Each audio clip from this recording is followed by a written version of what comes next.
కేసీఆర్ ఎందుకు వద్దన్నారు జనం? కేసీఆర్ పైన వ్యతిరేకత ఉండి ఆ వ్యతిరేకతోటి కాంగ్రెస్కి ఫేవర్ ఓట్లు పడ్డాయి, కాంగ్రెస్కి అనుకూలంగా ఓట్లు వచ్చినాయి, సీట్లు వచ్చినాయి, గెలిచిరు. ఇప్పుడు కాంగ్రెస్ పైన ఉన్నటువంటి వ్యతిరేకత మళ్ళీ బీఆర్ఎస్కి పోతుంది ఫేవరు. కాబట్టి ఆ ఫేవర్ ఏందో బీజేపీకి కన్వర్ట్ చేయండి, బీజేపీకి డైవర్ట్ చేయండి. కాంగ్రెస్ పైన ఉన్నటువంటి వ్యతిరేకత బీజేపీ పైన మంచిగా పాజిటివ్ వచ్చారనుకో జనాలు. సో ఖచ్చితంగా బీజేపీ అధికారంలోకి వస్తుంది. బీజేపీ అధికారంలోకి రావాలంటే బీజేపీ లీడర్ గ్రౌండ్లో తిరగాలి. కానీ బీజేపీ లీడర్లు గ్రౌండ్లో తిరిగే పరిస్థితి లేదు. ఇప్పుడు మీరు చూడుర్రి, భారతీయ జనతా పార్టీ నుండి ఓ ఎమ్మెల్యే అయినా, ఒక ఎంపీ అయినా, లేదా బీజేపీ పార్టీకి సంబంధించిన లీడర్లు అయినా ప్రెస్ మీట్లు పెడుతుర్రా, మీటింగ్లు పెట్టి మాట్లాడుతుర్రా? ఎక్కడ వినబడుతున్నాయి వీళ్ళ ప్రెస్ మీట్లు? ఏడున్నారు వీళ్ళంతా? ఎందుకు మాట్లాడతలేరు? ఈ తెలంగాణ రాష్ట్రంలో ఎన్ని ప్రజా సమస్యలు ఉన్నాయి?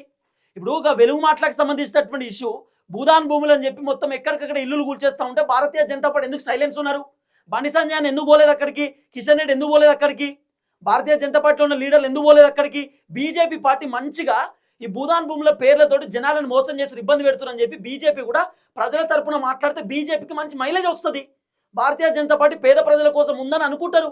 కానీ బీజేపీ కంటే ముందు బీఆర్ఎస్ఏ పోతున్నప్పుడు బీఆర్ఎస్కి మళ్ళీ మైలేజ్ పెరుగుతుంది కదా. అది బీజేపీకి ఎందుకు అర్థమవుతలేదు? బీజేపీ పార్టీకి ఎందుకు తెలుస్తలేదు? అసలు నిజంగా ఇవన్నీ చూస్తుంటే చాలా విచిత్రం అనిపిస్తుంది. మా నాయన కూడా భారతీయ జనతా పార్టీలోనే ఉన్నాడు. మా నాయనకు నేను పొద్దుగాల లేతే చెప్తా, ఏమి బీజేపీ ఏం పనిచేస్తారంటే నువ్వు చూడు 2028లో పక్కా అధికారంలోకి వస్తాం మా అయ్య చెప్తాడు. ఏడు అధికారంకి వస్తారు నాన్న, ఎవరు పనిచేస్తారు కదా చక్కగా అంటే నువ్వు చూడు జరుగుతుంది. ఏం జరుగుతుంది? ఏం చేస్తున్నారని చెప్పి బీజేపీ పార్టీలో ఉన్న లీడర్లు బయట తిరుగుతుర్రు ఏమన్నా?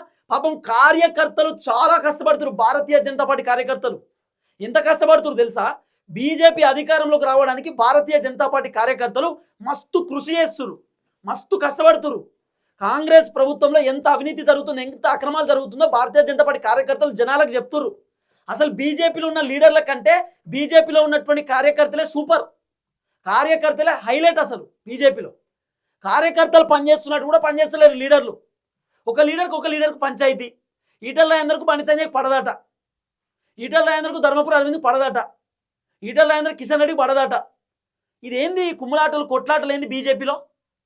ఇవన్నీ విషయాలు భారతీయ జనతా పార్టీ ఎమ్మెల్యేలు ఎంపీలు హైకమాండ్కి చెప్పారు. ఢిల్లీ హైకమాండ్ రంగంలోకి దిగి, మోదీ అమిత్ షా రంగంలోకి దిగి ఎట్టి పరిస్థితుల్లో బీజేపీ అధికారంలోకి రావాలి, రాకపోతే కుదరదు, రాకపోతే నడవదు.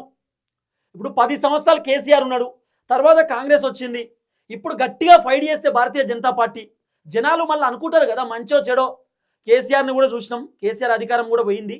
కాంగ్రెస్ని అధికారంలో తీసుకొస్తే కాంగ్రెస్ కూడా ఏం పని చేయలేదు. ఒకసారి బీజేపీకి అవకాశం ఇద్దామని జనాలు కూడా అనుకుంటారు కదా.